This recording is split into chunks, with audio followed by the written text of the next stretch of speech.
Good day everyone, especially to you mom. For today's video, we're going to share the differences of movie and books entitled of Around the World in 80 Days by Jules Verne, together with my group mates, the RJB Esatang, Tessa Marie Gorin, Nel Sumingit, and Julian B. Banyes.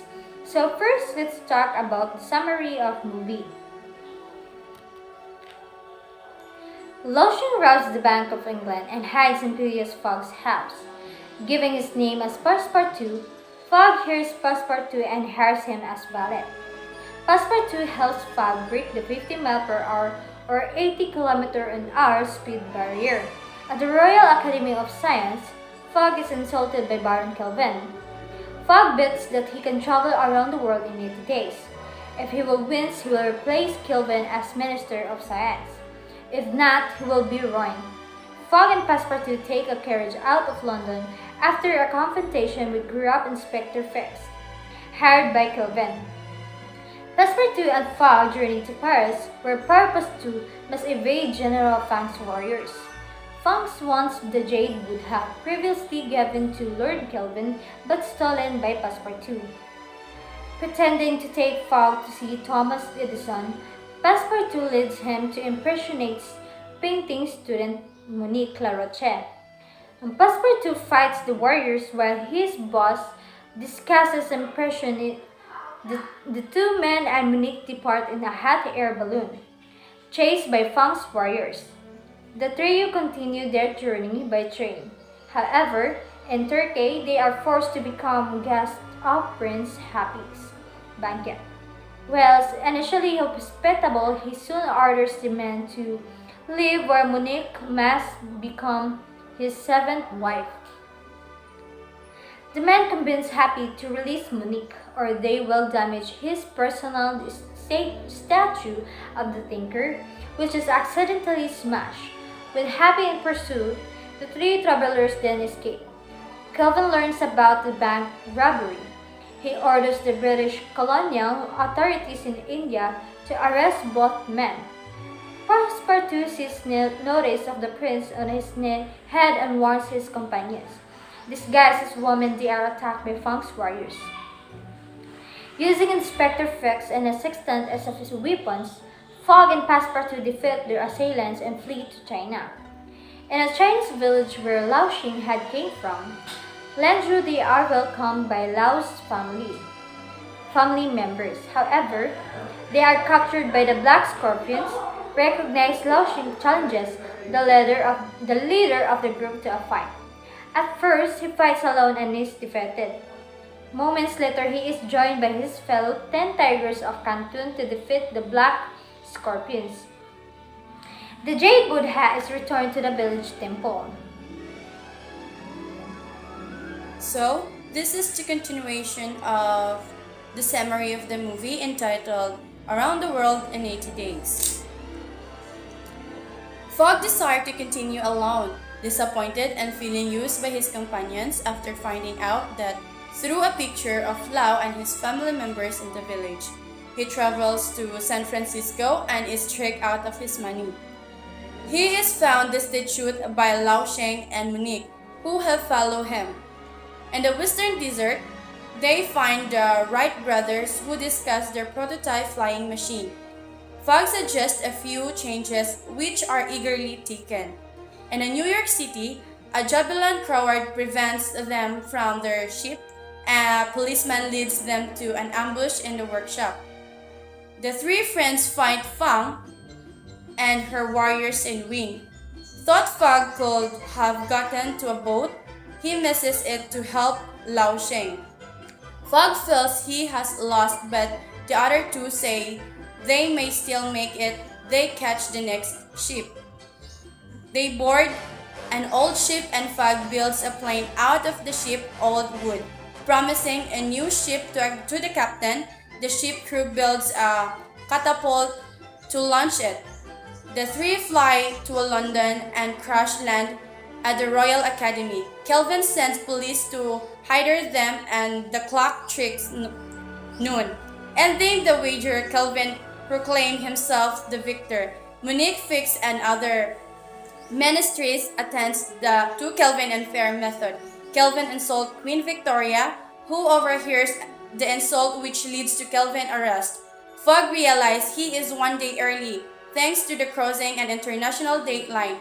He ascends the stairs of the Academy and kisses Monique victorious with his beat. So, from the book, Jules Verne's title, Around the World in 80 Days, establishes an atmosphere of conflict from the very beginning. It is 1872, and the thought of circumnavigating the globe in that period of time would seem at best a long shot, of to most an impossibility when Phileas Fogg claims that such a journey would be possible. He is challenged to do so and sets out to prove himself right. He encounters adventure in the array of locals. The possibility that Fogg might be the perpetrator of a robbery at the Bank of England adds a bit of uncertainty to the story, as the main character might not be who he seems. First published a year after that, in which it is set around the world's action begins in London on a Tuesday, the 1st of October. Wealthy British gent Phileas Fogg lives a solitary, minutely scheduled life. He is a member of the Reform Club and has a French valet, Jean Passepartout.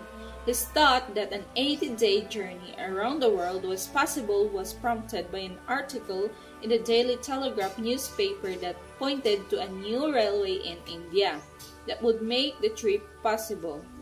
He accepts a £20,000 bet from members of his club, and with Passepartout in two leaves London on a train at 8:45 on the evening of October 2.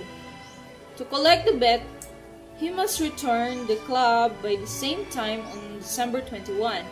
The first leg of their journey takes Fogg and Passepartout to Egypt, where a detective named Fix from Scotland Yard is in search of a bank robber. He lacks a solid description and mistakes Fogg from the culprit. He also lacks a warrant, so joins them on a steamer bound for Bombay.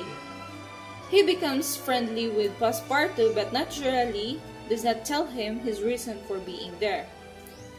After India, they take a train to Calcutta, where Fogg finds that the new rail talked about in the Daily Telegraph stops at one point and does not continue until 50 miles ahead in Allahabad.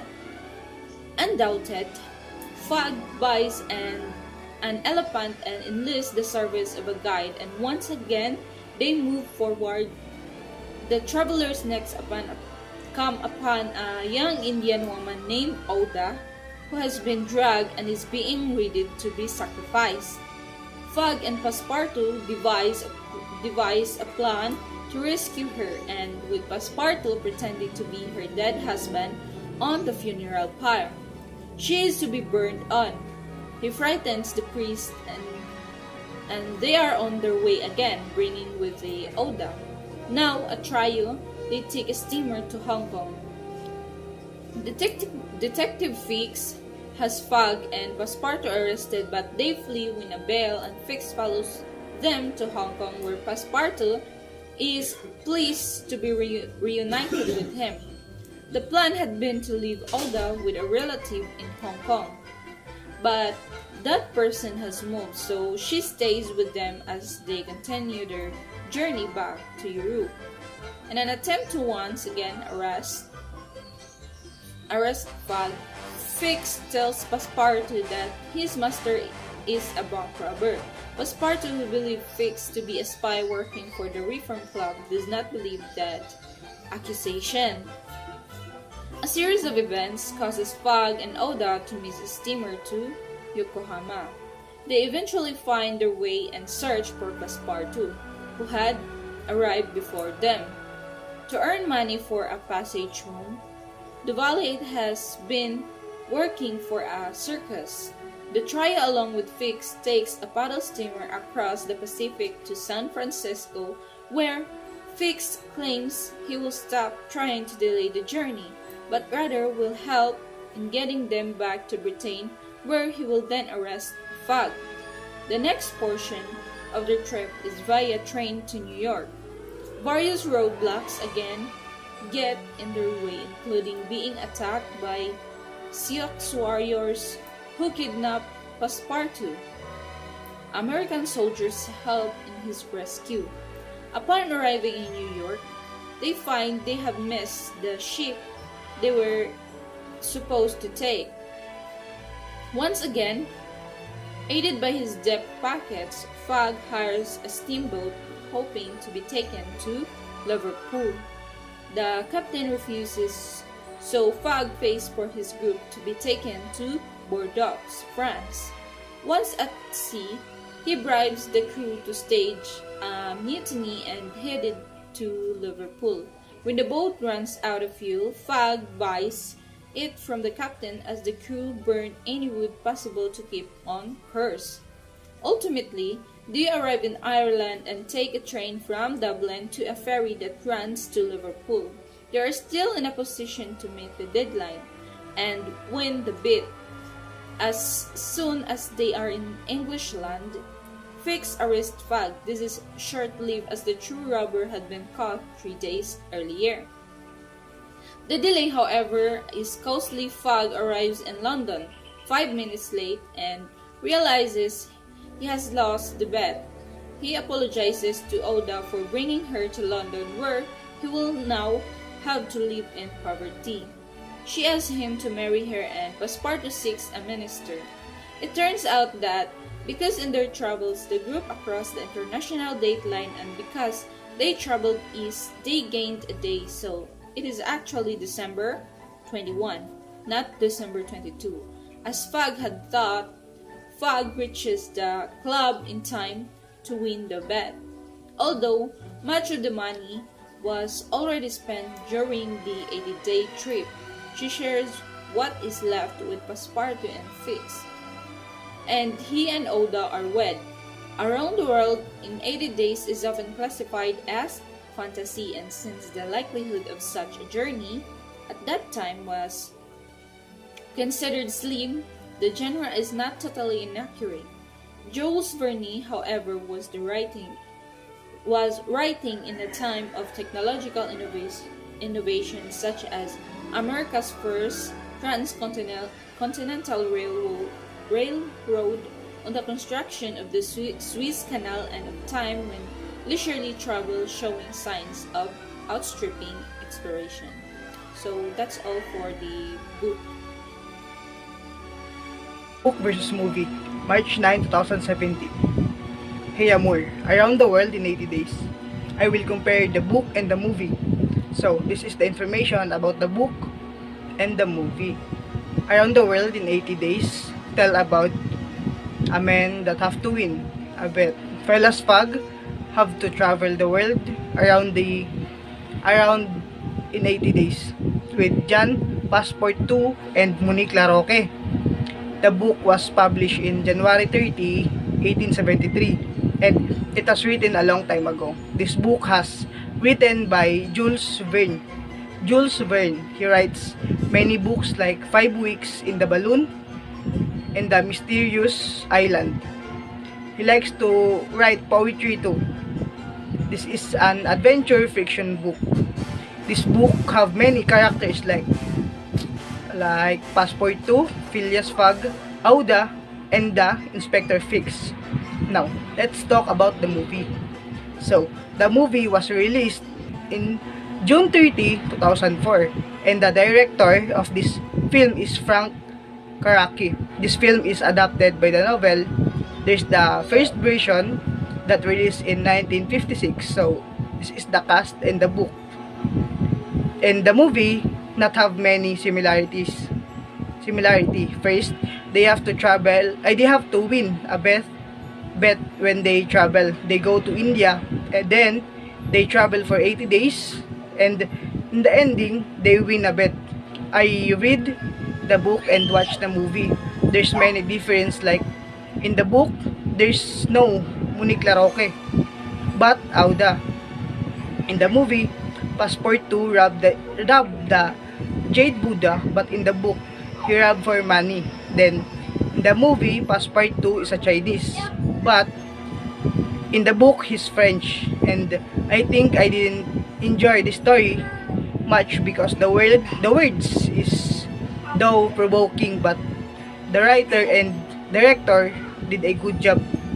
I recommend this book for those young person who really like comedy film because the words is though provoking and there's many funny scenes there. So that would be all, and thank you.